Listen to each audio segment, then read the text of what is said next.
கோட்டு கிட்டலாம் போட்டுருக்கோம்னா பெரிய கோடீஸ்வர குடும்பத்திலேருந்து வந்தவங்களாம் நினைக்காதீங்க. நடந்ததை அப்படியே பதிவு செய்கின்றேன். உணர்ச்சி பூர்வமாக ஸ்லிப்பர் போட்டிருப்போம். பாத்ரூம் செப்பல் தான் அப்போ ஸ்கூலுக்கு செப்பல்.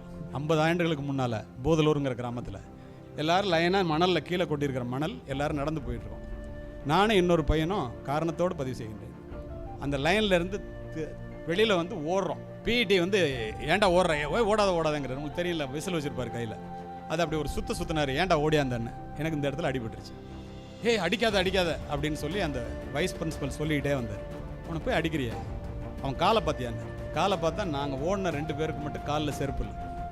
இது கதை இல்லை, நிஜம். கீழே நடந்து போகும்போது நெருப்பு சூடு, மணல் சூடு தாங்கலை, அதனால ஓடினோம். இதை அவர் கண்டுபிடிச்சிட்டாரு, பிடி மாஸ்டருக்கு தெரியல. அவர் என்ன சொன்னார், சாயங்காலம் ஸ்கூலுக்கு விட்டு போகும்போது என்னை வந்து ஆஃபீஸில் பாருங்க. 2 பேரும் போகிறோம். 2 பேருக்கு செருப்பு வாங்கி வச்சுருந்தார். என்கிட்ட கேட்டார், உன் செருப்பு எங்கன்னு. சார், எங்கள் வீட்டில் பால் கறந்து அந்த பாலை போதலூருங்கிற ஊர்லேருந்து தஞ்சாவூருக்கு 1/2 மணி நேரம் ட்ரெயினில் வந்து ஸ்டேஷன் மாஸ்டர் வீட்டில் லைனை கிராஸ் பண்ணி போய் கொடுத்துட்டு 2 ரூபா வாங்கி அதில் தான் சார் நான் சீசன் டிக்கெட் எடுக்கணும். அங்கே கொண்டு போய் கொடுக்கறதுக்காக வந்து நான் வரும்போதே எங்கள் அம்மா பால் கறந்து கொடுக்கறதுக்கு லேட் ஆகிடுச்சு.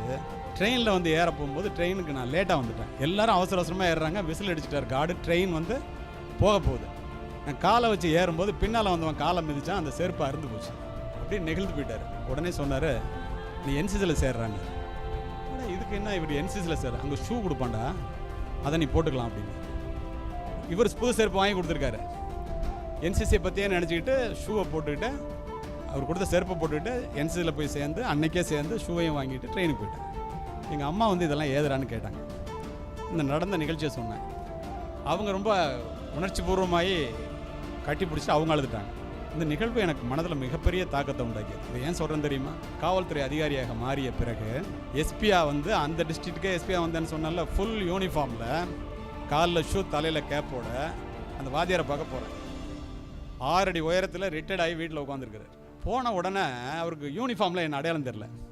கேப்பை கழட்டிட்டு அவருக்கு ஒரு சல்யூட் அடிச்சு, சார் நான் கலிமூர்த்தி சார்னா. கூட வந்த கான்ஸ்டபிள் வந்து சொன்னால், சார் எஸ்பி வந்திருக்காரு அப்படின்னா. பட்டுன்னு எந்திரிச்சார். டேய், நீ பூதலூரில் அப்படின்னாரு. ஆமாம் சார்ண்ணே. அப்படியே என் காலை பார்த்தாரு. காலில் பளபளன்னு ஷூ. நான் உடனே சொன்னேன், சார் உங்களை பார்க்கறதுக்கு முன்னால் எனக்கு காலுக்கு செருப்பு இல்லை. உங்களை பார்த்த பிறகு நான் காலில் இருக்கிற ஷூவை கலட்ட நேரம் இல்லை சார். அவ்வளோ பெரிய உயர் அதிகாரி ஆகிட்டேன். அத்துணைக்கும் காரணம் ஒரு ஆசிரியர். அதுக்கு தான் சொன்னேன், வாடிய முகத்தை பார்த்த போதெல்லாம் வாசிக்க தெரிந்த ஆசிரியரால் மட்டுமே வழித்துணையாக வந்து வழிகாட்ட முடியும்னு சொன்னதெல்லாம் சாதாரண வார்த்தை இல்லை, வாழ்க்கை அனுபவம்.